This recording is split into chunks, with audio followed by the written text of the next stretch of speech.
100 millions d'habitants, 100 millions d'habitants dans toute l'Afrique en 1900. À l'époque, l'Europe, c'est 400 millions, grosso modo. Aujourd'hui, c'est 1,5 milliard. Demain, 2 milliards. En 2050, 2,5 milliards d'Africains. En un siècle et demi. Exactement. Et nous sommes restés à 400 millions. Donc, le rapport de force s'est inversé.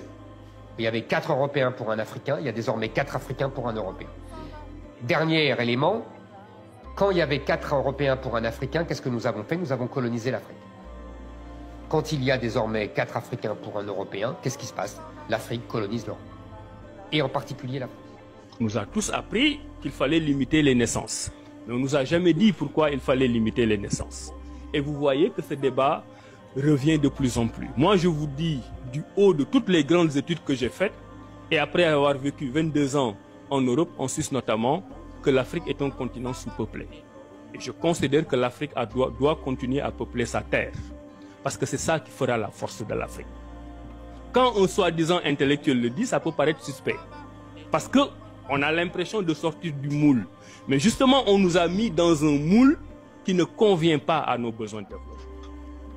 Moi, jeune, je me demandais toujours, mais pourquoi les Européens ont réussi à nous coloniser? Parce que bon, on voit toujours l'Afrique.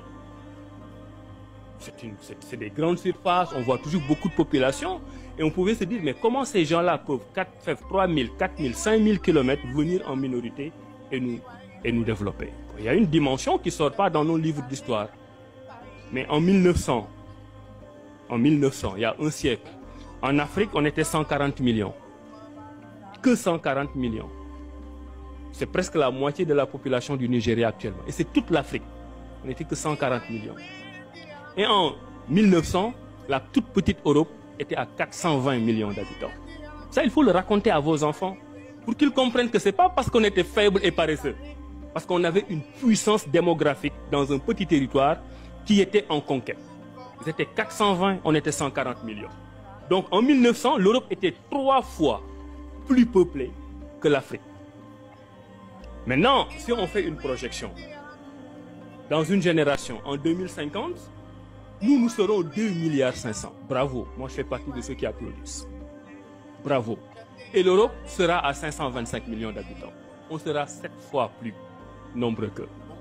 Maintenant, pourquoi il y a ce discours européen sur la limitation des naissances? Parce qu'ils ont compris un trait d'histoire particulièrement important, que les grandes puissances peuvent s'appuyer sur énormément d'autres arguments, mais le premier argument de la puissance d'un pays, c'est sa démographie. Il y a une certaine peur, une certaine angoisse des nations qui ont déjà dominé le monde avec cette puissance démographique, de voir que la balle est en train de se retourner et que demain, eux seront la position plus faible.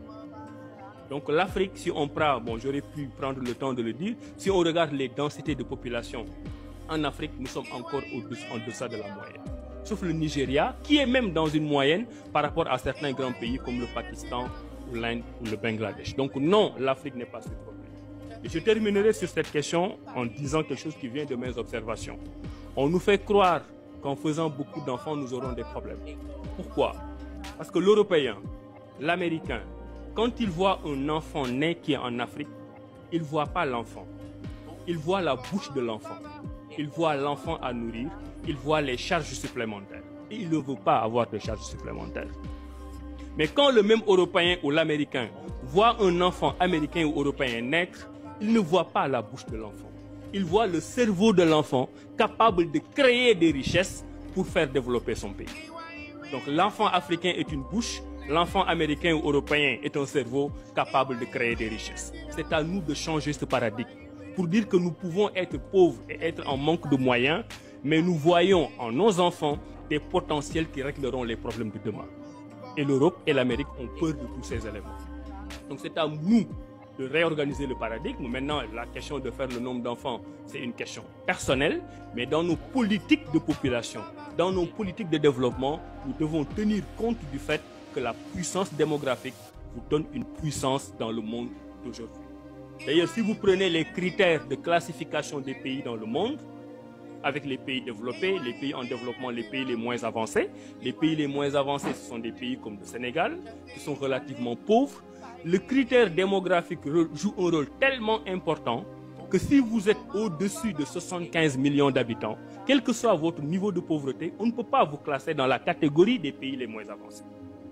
C'est le cas du Bangladesh, par exemple, qui aurait le même niveau de vie équivalent au Sénégal. Mais puisque c'est une puissance démographique qui a plus de 75 millions d'habitants, on voit le potentiel démographique qui est totalement antinomique avec l'idée d'un paiement. Et ceux qui font ce classement le savent. Donc, il faut que l'Afrique sorte de ce paradigme. Il nous faut une transition démographique pour qu'en 2050, on ait nos 2,5 milliards d'habitants et qu'on domine ce monde. C'est possible.